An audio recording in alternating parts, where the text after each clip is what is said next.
Graça e paz, meus amigos e irmãos. Sejam todos muito bem-vindos. Hoje trago uma mensagem libertadora para vocês. Esse vídeo tem a intenção de deixar mais claro o que venho falando sobre a figura do Jeová descrita no Velho Testamento. Peço que assistam todo o vídeo e não criem juízo de valor negativo por mero pré-julgamento. Vem comigo. Garanto a vocês que eu não estaria aqui se este conteúdo não fosse verdadeiro. Fui alertado espiritualmente que muitos não acreditariam, mas também me foi dito: ai daquele que não acreditar. Não estou forçando ninguém e nem pressionando coisa alguma. Apenas repasso o que me foi revelado. Antes de entrar no assunto Jeová, vou relatar a você o que vi sendo divulgado na internet.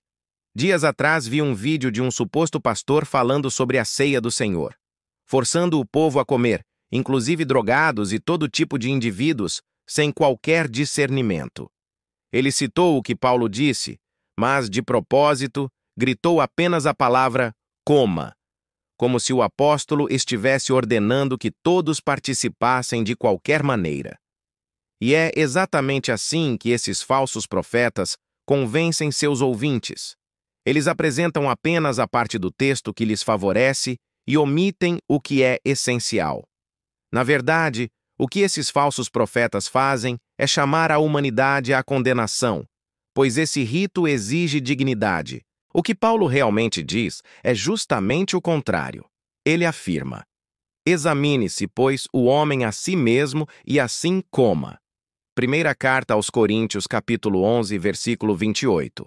E completa: porque o que come e bebe indignamente, come e bebe para sua própria condenação, não discernindo o corpo do Senhor. Primeira carta aos Coríntios, capítulo 11, versículo 29. E ainda: porque se nós nos julgássemos a nós mesmos, não seríamos julgados. Primeira carta aos Coríntios, capítulo 11, versículo 31. Ou seja, o falso profeta omite o ponto mais importante do texto, porque se dissesse a verdade, perderia seu poder de manipulação. Paulo não está dizendo que todo mundo deve comer, nem autorizando a ceia como um ato automático. Ele está alertando que participar sem discernimento traz juízo. E é justamente essa parte que eles escondem, pois a ceia se tornou um dos principais instrumentos de controle usados pelo sistema religioso para manter o povo preso. O memorial da ceia, que foi um ato pontual, Jesus cumprindo a Páscoa judaica antes de sua morte para nos resgatar da maldição da lei mosaica, foi transformado em uma arma psicológica, em uma ferramenta de submissão. Quem não participa é rotulado como desviado, fraco ou rebelde, e o medo é usado para impedir qualquer questionamento. A verdade é que ninguém na Terra é digno de replicar esse ritual.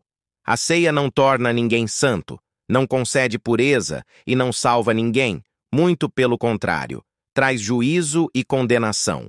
O único digno é Jesus. O propósito da ceia foi mostrar a santidade e exclusividade do sacrifício de Cristo, e nos lembrar da nossa completa indignidade e dependência dele para a salvação. Transformar este memorial em instrumento de controle ou imposição é uma distorção do propósito divino, que é revelar a graça de Deus e a obra única de Cristo.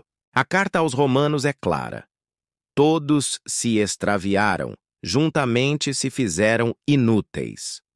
Romanos, capítulo 3, versículo 12. Ou seja, nenhum de nós é digno ou merecedor de absolutamente nada. A nossa salvação não vem de esforço, de obras ou de algum mérito humano. Ela é exclusivamente fruto da misericórdia de Deus, concedida àqueles que creem em Jesus como o Filho de Deus, e apenas isso. A ceia não torna ninguém santo, não purifica ninguém e não é instrumento de salvação. O único digno naquela mesa foi Jesus. O discernimento exigido ali não é olhar para si mesmo buscando algum tipo de santidade pessoal, como se precisássemos provar que somos bons o bastante. Pelo contrário, discernir o corpo é reconhecer a santidade, exclusividade e supremacia do sacrifício de Cristo, entendendo que nenhum de nós é igual a ele, e que estamos, sim, indignos de replicar esse memorial, pois a dignidade de Cristo não é transferida a ninguém. Se o próprio apóstolo João chorou por não se achar digno de abrir os selos, e também viu que nem no céu, nem na terra, nem debaixo da terra haveria alguém digno. Obviamente, nós não seremos exceção. A ceia do Senhor foi o anúncio da obra consumada de Cristo, não um ritual de autopurificação. Quem replica aquele ritual pensando ser requisito para estar bem com Deus, esquece de observar o ponto mais importante do texto escrito na carta aos Romanos. Deus colocou todos debaixo do pecado para que a salvação fosse somente pela graça. Romanos 11:32. Lembre, os evangelhos são unidos em contexto, todos estão em perfeita harmonia, por isso não se pode lê-los de forma isolada. Outra coisa, Paulo, embora tenha escrito para igrejas específicas em seu tempo, tudo o que ele disse continua valendo para hoje. Se não valesse, como muitos afirmam, bastaria desconsiderar suas palavras. Mas o que eles fazem? Selecionam o que convém, descartam partes que libertam e aproveitam tudo que pode prender o povo, usando manipulações da palavra de Deus para seu próprio controle. Vocês conseguem perceber o quão diabólico é isso? Se ainda não conseguem, peço que analisem tudo com atenção, pois a verdade está ali, clara, para quem busca discernimento. E é por isso que essa verdade precisa vir à tona. Porque a mentira pregada nos púlpitos precisa ser exposta, não por desejo humano, mas porque o entendimento da humanidade foi bloqueado por Satanás para que não percebam o engano. E o sistema religioso se tornou um dos meios mais eficazes usados por ele para cegar o povo. Um ladrão, um drogado, ou mesmo aqueles que se dizem santos, não serão salvos por realizar esse ritual. Muito pelo contrário, estão chamando juízo e condenação sobre si mesmos. Lembre-se, o ladrão que estava ao lado de Jesus reconheceu-o como Filho de Deus e foi salvo. A salvação não depende de mérito, dignidade ou qualquer coisa que possamos fazer, pois ninguém neste planeta sabe verdadeiramente o que é ser digno. Podem até se achar dignos por causa de cargos, posição social ou riquezas, mas são tão indignos quanto qualquer outro. Sinto em dizer, mas essa é a verdade. Porque Deus a todos encerrou na desobediência, a fim de usar de misericórdia para com todos. Romanos 11:32. Bem, agora podemos entrar no assunto deste vídeo. Vamos desvendar quem de fato é o Jeová descrito no Antigo Testamento. Publiquei outros vídeos com este mesmo tema, mas vou deixar esse como melhoria. Nunca é demais. Vamos lá. O que vemos hoje nas religiões? Vou te responder sem rodeios. Tanto judeus quanto gentios religiosos continuam presos à maldição da lei. Isso acontece porque não compreendem a verdade mais básica do Evangelho. Cristo nasceu debaixo da lei de Moisés para nos resgatar da maldição que ela traz. Mas a falta desse entendimento cega a humanidade e a conduz diretamente à condenação descrita na própria lei. E as religiões não compreendem isso e mantêm o povo preso ao jugo que Jesus já aboliu. Quem eram os gentios? A palavra gentios vem de gentes, nações. Significa simplesmente todo aquele que não era judeu. Há dois fatos bíblicos referentes a Deus que aparecem no Velho e Novo Testamento que precisam ser desmistificados. Fato 1. O Velho Testamento afirma que Moisés, Arão, Nadab e Abiú e 70 anciãos viram a Deus. No Velho Testamento, a Bíblia diz isso claramente. Moisés viu Deus face a face. Êxodo 33, versículo 11. Moisés, Arão, Nadab e Abiú e 70 anciãos viram o Deus de Israel. Êxodo, capítulo 24, versículos 9 e 10. Isso é inegável. Fato 2. Jesus declarou verdades absolutas sobre o Pai. E aqui está a chave. Jesus afirmou que ninguém jamais viu o Pai. João 6,46. Jesus não fala de um grupo específico. Jesus não fala vocês. Jesus fala universalmente. Ele disse, ninguém jamais viu Deus Pai e somente Ele tem visto o Pai. Agora juntamos os dois fatos. Religiosos podem até tentar explicar Moisés, podem tentar explicar teofanias, podem tentar empurrar interpretação alegórica. Mas eles não podem negar o que Jesus falou. Ninguém viu o Pai. Se Moisés viu Deus, então ele viu uma entidade que não era o Deus Pai revelado por Jesus. Ponto final. Isso não é interpretação, é matemática textual. Para refutar isso, alguém teria que dizer: Jesus mentiu. Ou, Jesus não sabe do que está falando sobre o Pai. Ou, as declarações absolutas de Jesus não são absolutas. Isso nenhum cristão pode dizer. As contradições do Antigo Testamento à luz do Evangelho. Quando lemos o Antigo Testamento com atenção, percebemos algo inevitável. Ele não é a revelação final de Deus. O texto está cheio de contradições, narrativas incoerentes, ordens incompatíveis com o caráter revelado por Jesus. Isso prova que o Antigo Testamento é uma mistura de revelações espirituais, tradições humanas e influências demoníacas, exatamente como o Novo Testamento alerta. O livro de Êxodo desmascara a confusão. Só em Êxodo já vemos inúmeras contradições. Moisés sobe e desce o monte várias vezes, sem definição clara. As leis aparecem em blocos desconexos. Em Êxodo 19:3, Moisés sobe ao monte para falar com Deus. No mesmo capítulo, no verso 21, Deus o manda descer. Já no verso 24, novamente vemos Deus mandando Moisés descer e advertir o povo. Em Êxodo 20, até o verso 21, Moisés recebe os 10 mandamentos. Mas logo em seguida, do capítulo 21 até o 23, aparece uma enxurrada de outras leis, sobre servos, violência, propriedades, rituais, festas, etc. No capítulo 24, tudo parece já estar concluído. O povo diz: tudo o que o Senhor falou faremos. Êxodo 24:3. Moisés escreve essas palavras, ergue um altar e até oferece sacrifícios. Êxodo 24:4-8. Depois, Moisés sobe novamente com Arão, Nadab, Abiú e 70 anciãos. Êxodo 24:9. Ou seja, o que parecia resolvido no capítulo 20 recomeça no 24. O texto se contradiz em sua sequência, como se houvesse sobreposição de relatos diferentes. Mas há algo mais sério. Êxodo 24 diz que Moisés, Arão e 70 anciãos viram a Deus. Só que Êxodo 33:20 diz que ninguém pode ver Deus e viver. João 1:18 diz que ninguém jamais viu a Deus. 1 Timóteo 6:16 diz que Deus habita em luz inacessível. Então, como 74 pessoas viram a Deus e depois construíram um bezerro com patas? Isso não é coerente. E mais, Arão, que supostamente viu os pés de Deus, fabrica um bezerro de ouro e diz: este é o teu Deus, Israel. Isso revela que eles não viram o Deus verdadeiro, viram outra coisa. E essa outra coisa exigia sacrifícios, ameaçava, se irritava e mandava matar. Além disso, Êxodo 32 mostra duas declarações impossíveis de conciliar. 1.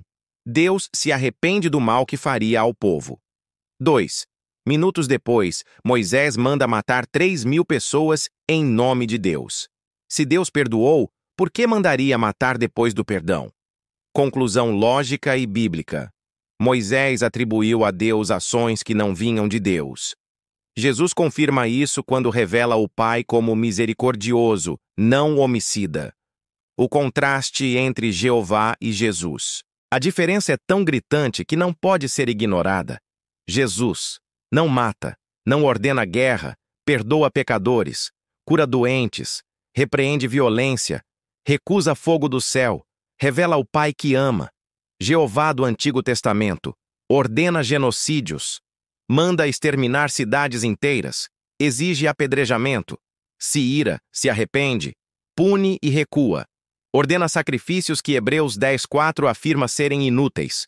Ou seja, o Jeová bélico não reflete o Pai revelado por Jesus, e Jesus disse isso abertamente. Vós tendes por pai ao diabo.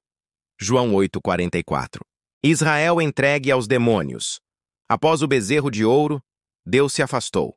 E a Bíblia diz isso literalmente. Deus se afastou e os entregou ao culto do exército do céu. Atos 7:42. O exército do céu inclui anjos caídos, ou seja, Israel passou a ser guiado por entidades demoníacas e atribuiu a Deus tudo o que elas mandavam. Por isso, Jeová manda matar. Por isso, Jeová pede sangue. Por isso, Jeová se arrepende. Por isso, Jeová exige adoração e medo. Nada disso condiz com o Pai de Jesus. Tudo isso revela a chave interpretativa. O Pai só foi conhecido em Jesus. Antes de Jesus, Israel não conhecia o Pai. E tudo que atribuíram a Deus antes de Cristo deve ser examinado com discernimento. Então, quem era Jeová? À luz do Evangelho, a conclusão é clara e bíblica. Jeová exigia o que Deus nunca pediu. Jeová ordenava o que Deus nunca ordenou. Jeová contradizia o Pai revelado por Jesus. Jeová refletia exatamente o caráter de Satanás. E por isso Jesus disse, à luz do Evangelho, a conclusão é clara e bíblica. Vosso pai é o diabo. João 8:44. Não era metáfora, era diagnóstico espiritual. A função da lei era revelar nossa impotência. Paulo resume isso de forma cirúrgica. A lei encerrou todos debaixo do pecado. Gálatas 3:22. Deus a todos encerrou na desobediência. Romanos 11:32. Por quê? Para que a salvação fosse pela misericórdia. Ou seja, Deus não queria que alguém se achasse justo. Deus não queria ninguém confiando em ritual. Deus não queria que o homem tivesse mérito, porque, se algum mérito existisse, Cristo teria morrido em vão. A lei não perdoa e nem foi feita para perdoar. A lei condenava. Quem quebrasse o sábado, quem adulterasse, quem falasse contra o sacerdote, quem não sacrificasse, quem não obedecesse, quem errasse involuntariamente. E a pena era quase sempre a mesma: apedrejamento, morte, sangue. O sistema sacrificial de animais era inútil. Por quê? Porque não foi o Pai que instituiu este método. Foi o Deus da velha aliança, o mesmo que a Bíblia denuncia como enganador. Mas Hebreus 10:4 deixa claro: isso nunca tirou pecado algum. Jesus veio justamente mostrar o contraste. Eu quero misericórdia, e não sacrifício. Mateus 9:13. O Pai nunca quis sangue. O Pai quis transformação pela graça, a origem dos sacrifícios. Quem pediu? Se Deus Pai rejeita sacrifícios, como ele próprio diz em Jeremias 7:22, quem foi que pediu sacrifício de animais? Jeová pedia sangue constantemente. Mas Deus Pai diz, nunca ordenei sacrifícios. E Hebreus diz, é impossível que sangue de animais tire pecados. Conclusão inevitável. A entidade que exigia sangue não era o Deus verdadeiro. Isso bate perfeitamente com a denúncia de Estevão em Atos 7. Israel estava sacrificando a Moloque e a estrela de Renfã, demônios, e não a Deus. O tabernáculo e a arca, culto a uma entidade enganadora. Israel acreditava que dentro do Santo dos Santos estava a presença de Deus, mas Atos 7 deixa claro: Deus se afastou deles. Eles adoraram o tabernáculo de Moloque e a estrela de Renfã. Isso significa, o tabernáculo não refletia o Pai. A presença ali não era o Deus verdadeiro. Era a entidade que exigia matança, sangue e medo. E Jesus confirma essa separação quando o véu se rasga na cruz. O sistema do tabernáculo cai, porque nunca representou o Pai, mas sim entidades demoníacas. A denúncia de Jesus contra o sistema antigo. Jesus foi claro ao confrontar a raiz homicida das religiões que não conheciam o Pai. Vós tendes por pai ao diabo. João 8:44. Por que Jesus disse isso? Porque os judeus seguiam uma entidade que ordenava guerras, genocídios e destruições inteiras, inclusive de crianças, e por isso também queriam matar Jesus, porque ele não refletia o caráter dessa entidade que eles chamavam de Deus. Jeová cria o mal versus o Pai, revelado em Jesus, que não tenta ninguém. Texto difícil do Velho Testamento. Eu formo a luz e crio as trevas. Faço a paz e crio o mal. Eu, o Senhor, faço todas estas coisas. Livro de Isaías, capítulo 45, versículo 7. Velho Testamento.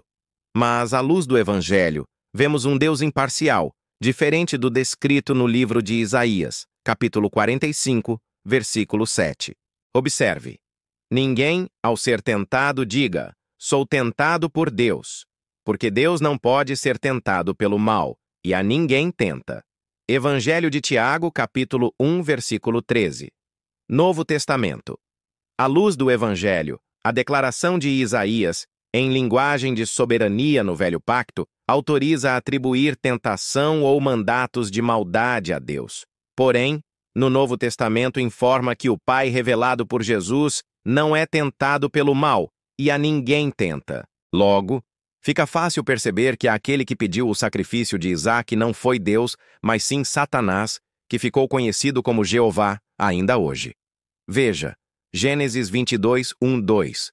E aconteceu depois destas coisas, que Deus tentou a Abraão e disse-lhe, Abraão. E ele disse, eis-me aqui.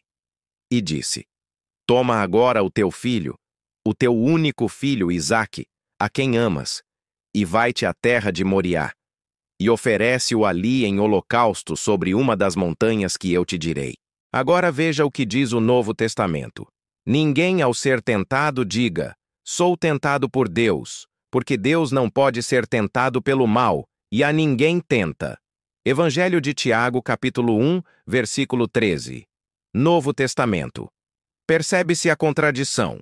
Se Deus não tenta ninguém, mas o Antigo Testamento afirma que Abraão foi tentado por Deus, então aquela entidade não poderia ser o verdadeiro Deus, e sim Satanás, o mesmo que mais tarde seria chamado de Jeová.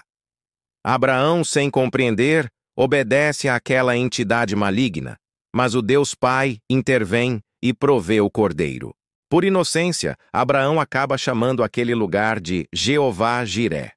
As passagens bíblicas são reveladoras. Jeremias 7, 22.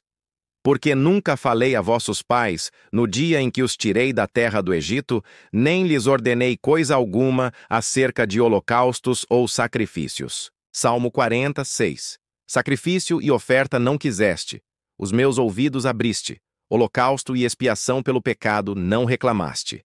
Hebreus 10, 8. Sacrifícios, ofertas, holocaustos, das quais nunca te agradaste, nem as ordenaste. Jeremias 19, 4, 5.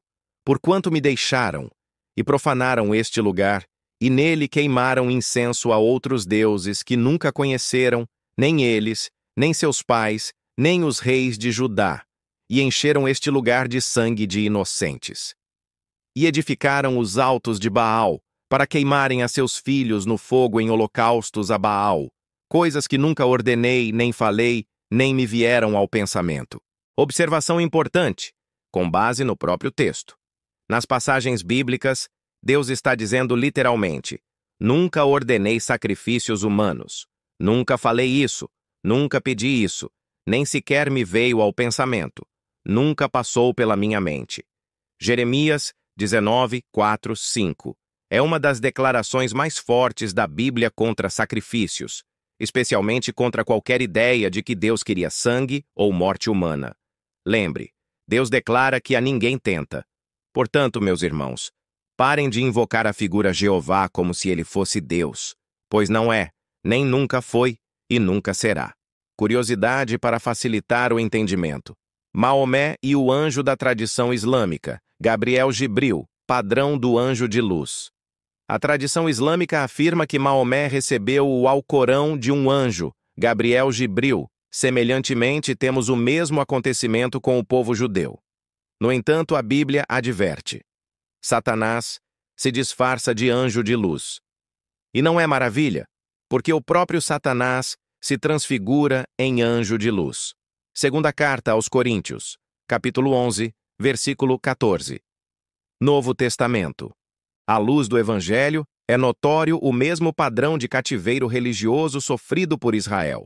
Ou seja, mandamentos, rituais e fardos que mantém povos longe da graça de Cristo, assim como a lei que escravizou os judeus. Reitero que não sou eu quem está reinventando a Bíblia, há séculos está lá todos esses alertas.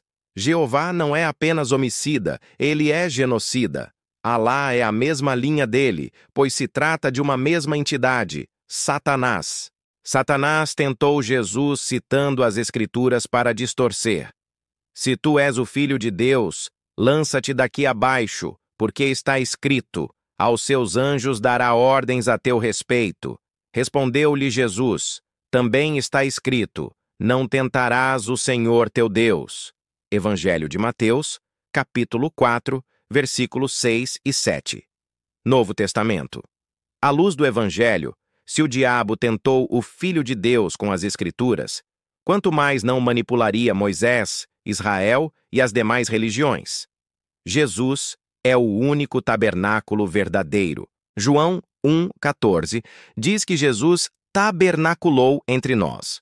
Ou seja, Jesus é o tabernáculo real, não aquele que Moisés construiu. E Hebreus 10, versículo 20 diz que o véu verdadeiro é a sua carne, que foi rasgada por nós. Já o tabernáculo feito por Moisés também se rasgou de alto a baixo, e toda a ilusão do antigo sistema caiu. O rasgar do véu expôs a verdade. Não era Deus quem estava por trás daquele lugar. Jesus expõe o Deus que governava antes dele. Jesus chama Satanás de príncipe deste mundo. João 12:31. Príncipe deste mundo. João 14:30. Príncipe deste mundo. João 16:11. E Paulo acrescenta, o Deus deste século. Segunda carta aos Coríntios 4:4. Esse Deus do século, segundo o Novo Testamento, cegou o entendimento da humanidade. Quando analisamos as Escrituras com atenção, percebemos um padrão muito claro. A Bíblia mostra que depois de ser expulso do céu, Satanás passa a agir ativamente para desviar a humanidade do caminho que leva ao Pai. Isso não é uma opinião minha, é o que o próprio conjunto do texto bíblico revela. Em 1 Pedro 5:8, vemos que o diabo anda em derredor, rugindo como leão, buscando a quem possa tragar. Em Apocalipse 12:9, ele engana o mundo inteiro. Em 2 Coríntios 4:4, ele cega o entendimento das pessoas. E em Apocalipse 20, seu destino final é o lago de fogo, junto com aqueles que foram enganados por ele. Juntando essas passagens, a inferência é direta. Satanás sabe que seu fim está decretado e tenta arrastar o máximo possível com ele. A Bíblia não resume isso em uma única frase, mas o conjunto da revelação aponta nessa direção. O Antigo Testamento, e até outros livros religiosos, não detalham quando determinada ação é ou não é do adversário. Isso porque, sem Cristo como revelação final do Deus Pai, muitas vozes espirituais eram simplesmente atribuídas a Deus. Por isso encontramos tantas expressões como "o Senhor disse" ou "o Senhor ordenou". E ainda hoje isso acontece. Quando uma voz espiritual se apresenta como sendo Deus, poucos param para comparar seu caráter com aquele revelado por Jesus nos Evangelhos. Por isso há religiões no Oriente Médio e em diversas partes do mundo chamando de Deus entidades que não refletem o caráter do Pai revelado no Filho. Da mesma forma que ocorre em muitas leituras literais do Antigo Testamento. A chave é simples. Compare o comportamento atribuído a Deus com a pessoa de Jesus. Se não condiz, algo está incoerente. Jesus é a revelação final do Deus Pai, o Deus invisível. E quando analisamos as Escrituras por essa lente, várias passagens do Antigo Testamento nos conduzem a uma leitura diferente do que muitas tradições assumem. Pode parecer, à primeira vista, que Deus estaria alheio a tudo isso, mas a própria Bíblia mostra o contrário. Deus sempre esteve no controle. Veja o caso de Judas. Jesus sabia que ele roubava o que era colocado na bolsa, mas não o repreendeu. Por quê? Porque havia um plano maior em andamento, que precisava se cumprir.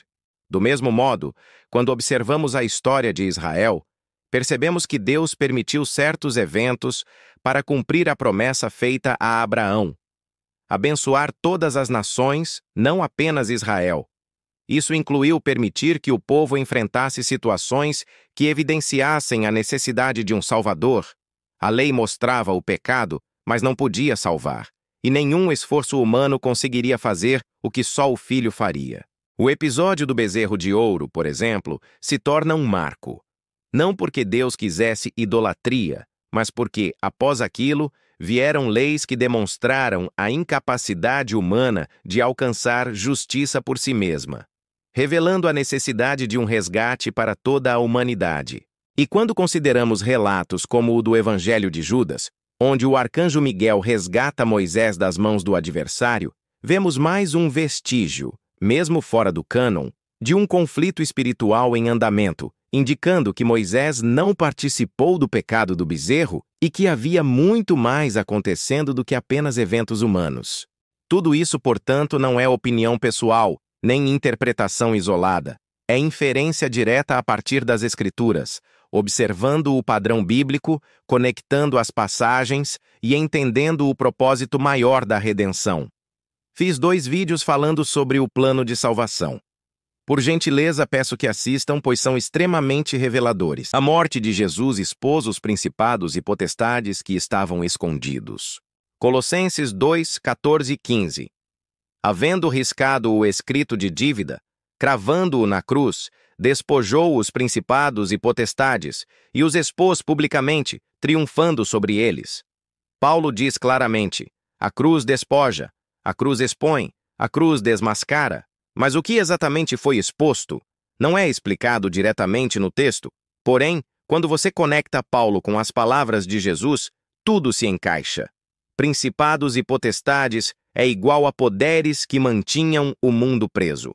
Paulo está falando de estruturas de poder espiritual, sistemas que governavam o mundo antes da revelação do Filho. Ele mesmo chama isso de elementos do mundo, rudimentos, autoridades deste século, deuses deste mundo, velho pacto que escraviza. E o próprio Jesus diz: agora será expulso o príncipe deste mundo. Evangelho de João, capítulo 12, versículo 31. Ou seja, a morte de Jesus derruba o sistema espiritual que controlava as nações. O sistema religioso deturpa essa verdade. O que as religiões fazem? Pegam a parte da Bíblia que condena e ignoram a parte que liberta. Elas dizem: isso aqui não vale mais. Isso aqui já passou. Isso aqui ficou para os judeus. Mas quando é algo que pode controlar o povo, aí vale, aí serve, aí é atual. É por isso que Paulo é reinterpretado, distorcido e manipulado. Porque, se tudo o que Paulo disse valesse integralmente, todo o sistema religioso atual desmoronaria, e desmorona mesmo. Porque Paulo ensina que rituais não salvam, homens não são dignos, ninguém pode se gloriar, Cristo é suficiente, a graça é superior à lei, o Espírito substitui o templo, o altar, o sacrifício e a cerimônia. Se isso fosse ensinado como está escrito, não haveria mais controle. Então eles recortam a Bíblia, distorcem o contexto, escondem o que Paulo realmente disse e escolhem só o que é útil para o poder institucional. O mesmo véu de Moisés ainda está sobre o coração deles. Paulo explica algo extremamente sério em 2 Coríntios 3. Mas o entendimento deles se embotou, pois até hoje o mesmo véu permanece quando Moisés é lido, e só é tirado em Cristo. Ele está dizendo que existe um véu, uma cobertura espiritual e mental, que impede as pessoas de enxergarem quem Deus realmente é. Esse véu não está nos olhos. Esse véu não está no texto. Esse véu está no coração. E por que no coração? Porque o coração guarda a imagem que a pessoa tem de Deus. O que é o véu de Moisés? O véu é a leitura de Deus baseada no sistema antigo. Um Deus que condena, um Deus que julga pelo medo. Quando alguém se relaciona com Deus dessa forma, está lendo o Antigo Testamento com o véu de Moisés. Vê as palavras, mas não enxerga o Pai. Conhece a letra, mas não conhece Cristo. A pessoa lê, mas não entende. Por isso Paulo afirma: só em Cristo o véu é removido. Por que o véu ainda está no coração deles? Porque não se converteram ao Senhor, não ao Cristo religioso, não ao Cristo institucional, não ao Cristo formatado pela tradição, mas ao Cristo real, o Cristo que revela o Pai. Paulo deixa claro: quando alguém se converte ao Senhor, o véu é tirado. Ou seja, não é o estudo que tira o véu, não é o esforço humano que tira o véu, não é a religião que tira o véu, não é a moralidade que tira o véu, é Cristo, somente Cristo. Enquanto a pessoa permanece presa ao modelo antigo, tentando entender Deus pela lei, pela letra, pela antiga compreensão, ela continua bloqueada. O véu permanece. O véu impede a pessoa de ver o Pai que Jesus revelou. Esse é o ponto principal. Paulo diz que o véu impede de ver a glória de Deus na face de Cristo. Ou seja, a pessoa fala de Deus, mas não conhece o Pai. Ela lê Moisés, mas não enxerga Jesus ali. Ela cita o Antigo Testamento, mas não entende que tudo apontava para Cristo. Ela defende a lei, mas rejeita a graça. Ela mantém uma imagem de Deus moldada pelo temor, não pelo amor. Esse é o véu. Mas quando o coração se volta para Cristo, tudo muda. A pessoa finalmente vê que o Pai sempre foi amor, que Deus nunca foi como a religião pintou, que o Pai não é uma extensão da lei, que a imagem real de Deus é Jesus, que a graça não é complemento, é a verdade final, que Cristo revela o Pai sem véu, sem sombras, sem ruído. Por isso, Paulo termina o argumento dizendo: "E todos nós, com o rosto descoberto, contemplando a glória do Senhor." Sem véu, sem medo, sem distorção, sem o peso do sistema antigo, apenas Cristo e o Pai revelado nele, a ilusão do sentimento religioso. Muita gente afirma sentir a presença de Deus em cultos, templos, vigílias, retiros e rituais. Mas o que a Bíblia revela é chocante. Sensação não é confirmação. O Antigo Testamento mostra que anjos, inclusive caídos, podiam se manifestar, falar com homens, dar ordens, transmitir sensações espirituais, assumir aparência de luz. Paulo declara: Satanás se transforma em anjo de luz. Segunda carta aos Coríntios, capítulo 11, versículo 14.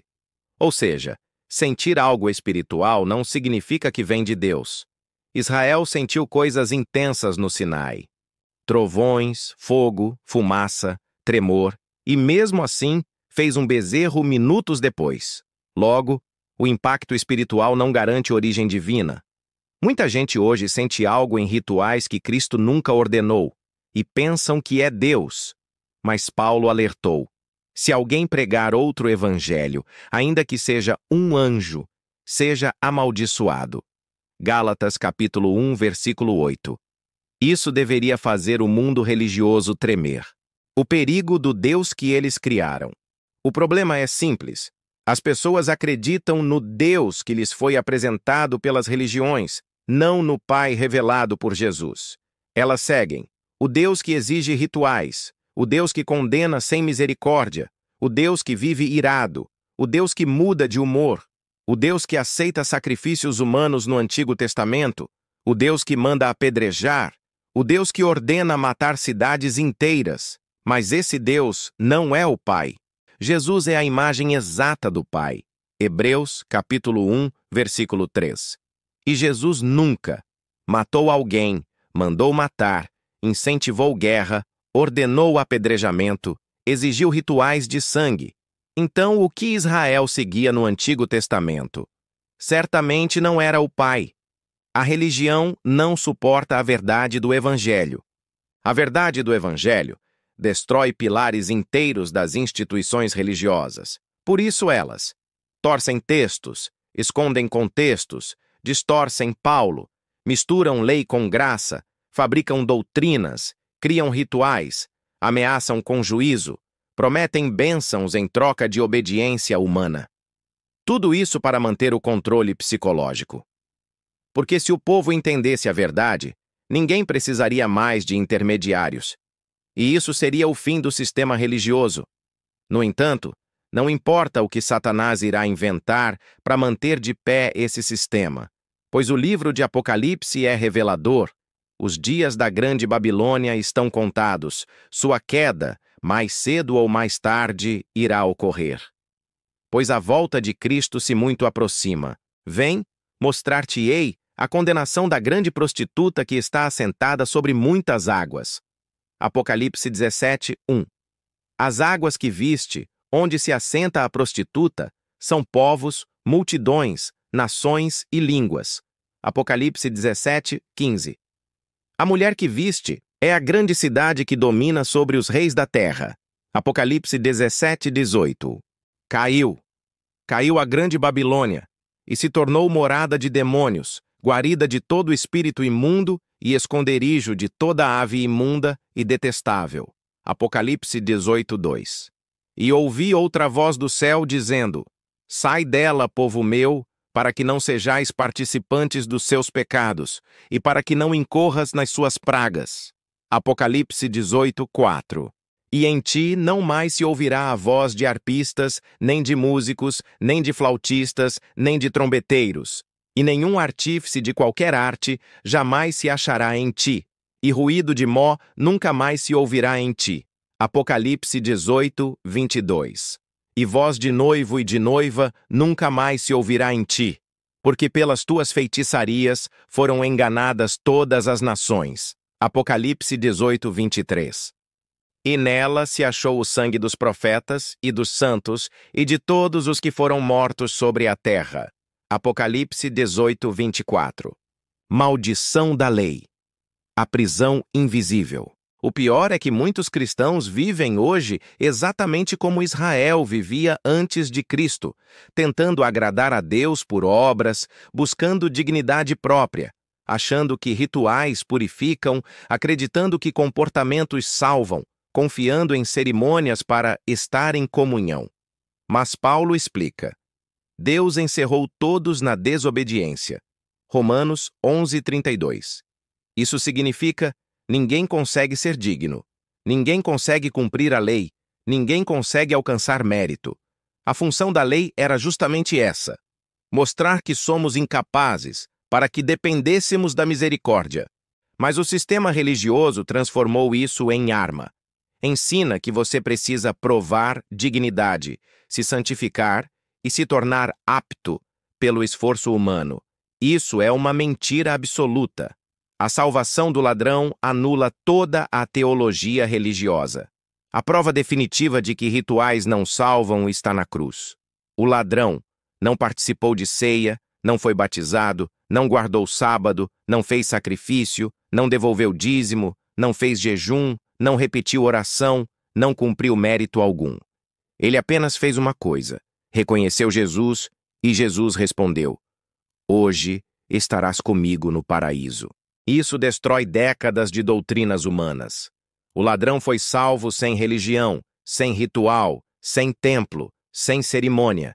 Ele foi salvo porque a salvação é pela fé, pela graça, pela misericórdia, pela obra de Cristo, não pela nossa. Conclusão honesta e bíblica. A verdade é dura, mas libertadora. Religiosidade não salva. Ritual não salva. Mérito não salva. Dignidade humana não existe. Ninguém pode se apresentar diante de Deus por obras. Ninguém pode reproduzir o que Cristo fez. Ninguém pode se tornar puro por esforço próprio. Se o homem fosse digno, Cristo não teria precisado morrer. E foi por isso que Deus encerrou todos na desobediência, para que ninguém se exaltasse e para que a salvação fosse inteiramente pela sua misericórdia. Se essa palavra abriu o teu entendimento para o Evangelho da Graça, curte esse vídeo, se inscreve no canal e compartilha, porque outras pessoas também precisam conhecer a verdade que liberta. Que Deus ilumine o teu lar, te dê paz e te conduza sempre na luz do Evangelho. Estou devendo o vídeo que trata sobre a volta de Cristo, segunda vinda, bem como a grande tribulação e o juízo final. Garanto que vocês irão gostar. Forte abraço e fiquem com Deus.